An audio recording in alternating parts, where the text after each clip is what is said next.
In part 1, we shared 4 books that can transform your habits, your offers, and the way you think about business. Today, we're going even deeper with 6 more books we feel will level up your team, your marketing, and your mindset.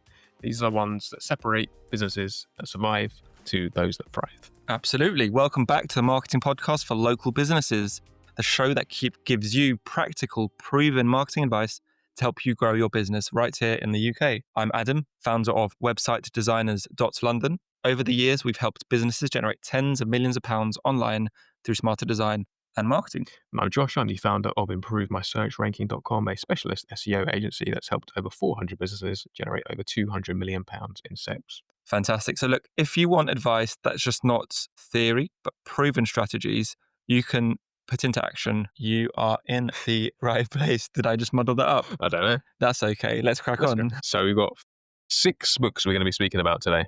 The first of which... With a bonus. With a bonus, 7. With a bonus. 7. And the best of all, so you've got to stay tuned, and it's absolutely the best book. Perfect. I'm a bestseller. The Obstacle is the Way by Ryan Holiday. Do you reckon that you wanted that to rhyme? This one's about mindset. Challenges and setbacks are absolutely part of a business, but Holiday, as in Ryan Holiday, uses stoic philosophy to show you how obstacles can actually become opportunities. Absolute essential read if you want to build resilience as an entrepreneur. And one thing I will say is business does have its ups and its downs.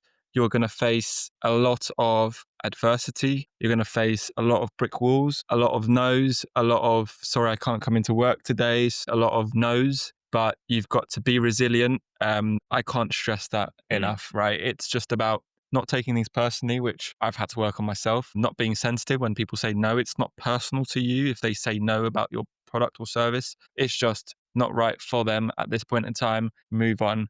So I could talk about this again quite a lot because very personal, and I'm sure you've had similar experiences, you know. Absolutely, yeah. I think one key point from the book is also the idea of what's in your control versus what's not in your control, and to only focus what you can control. You shouldn't be upset about someone rejecting you because you can't control what other people are going to do. Yeah. Focus on what's in your hands only. Absolutely. Cool. All right. Next book is The 5 Dysfunctions of a Team by Patrick Lencioni, I believe it's pronounced. So this book, well, business in general isn't just about getting new customers. There's various other things you need to do, and building a team that works is certainly one of those. This book unpacks the common issues that stop teams performing, like lack of trust, like poor communication. And if you ever feel your staff aren't rowing in the same direction, this book is for you. That's me rowing, by the way. Next one, The E-Myth Revisited by Michael E. Gerber. So I'd say it's a great book for small business owners because Gerber explains why most businesses fail. So ultimately, business owners essentially do the doing. They get stuck in running the business instead of taking a step back, overseeing the operations, overseeing how to grow it. So essentially, owners working in the business instead of on it. So it's an absolute must read if you want to escape the trap of feeling overworked, underpaid, and you're afraid of delegating, I guess. Yes, really, really great book. And if you prefer to listen to books, his audio version is fantastic too. So I'd highly recommend that book. Next up, we have High Output Management by Andy Grove. So Andy Grove was the Intel CEO, I think in the 80s. He wrote several books. This is his most popular and famous one, and it's all about building systems and managing people effectively. So this builds on Patrick's book that I mentioned earlier about teams. So this is all about, even in a small team, you need to have principles of running your business and building systems and managing people effectively. And a bit like Michael E. Gerber's book as well, this is all about producing repeatable processes and systems and outputs and managing by leverage to transform your efficiency rather than just going along with whatever is in your inbox every day. Perfect. So the next is The 22 Immutable Laws of Marketing by AI Rise and Jack Trout. So look, it's been written several years ago, but the laws are still true. So positioning, focus, perception, those basics absolutely never change. And for local businesses, it's a reminder that sometimes less is more. You don't need to be everything to everybody. You just need to own your space, I guess. Yeah. One law that comes to mind for me from that book is called, the Law of One, where it's where you seek to create your own kind of niche, like very, very specific. So website design agency for plumbers rather than just a website Yeah. design agency generally. So that's a really, really crucial point. I think for my business as an SEO company, at the start of the business, we could have done everything and we kind of have grown into doing that. But when we started off, we focused just on one area and our business name is focused on one particular area. And that makes us to be perceived as an expert in that one area Hmm. and it helps us convert more customers. Yeah, Sure. agree. So the next one, I think you're going to take, but I definitely want to chip in on this Okay, one. perfect. So next we have Outliers by Malcolm Gladwell. This is a really, really fantastic book, and this digs into what makes achievers different. And spoiler, it's not just talent. It's all about opportunity as well. It's about timing. It's about putting in the work. And for local business owners, it's a reminder that growth isn't an overnight success. It's about consistent effort, building up on opportunities that you do have, and making the most of your environment.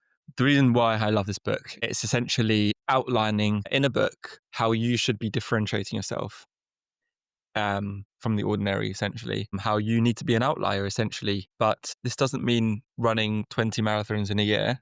This is essentially just saying that you need to be consistent, like we talked about in part one of this episode, of the previous episode even. You've got to just be putting in the work, making those small incremental gains, because that is what people tend to not want to do.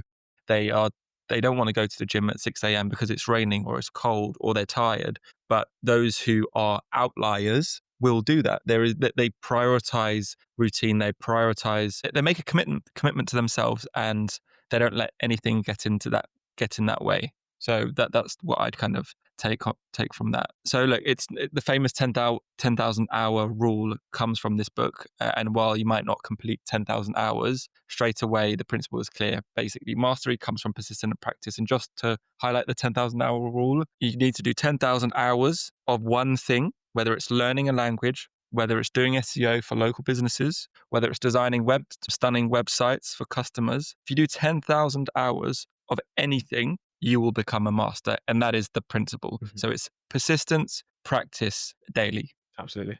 Fantastic book.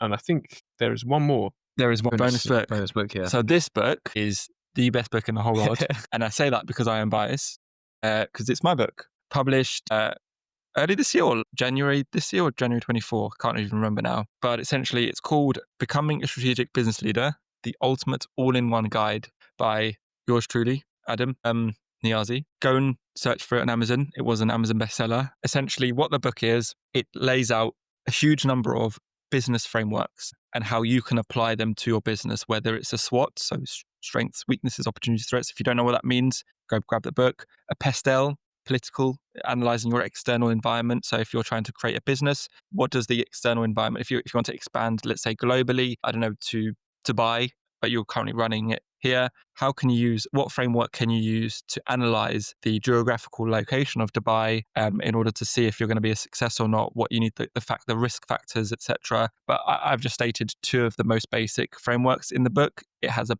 bunch of frameworks, very practical. It's an easy read.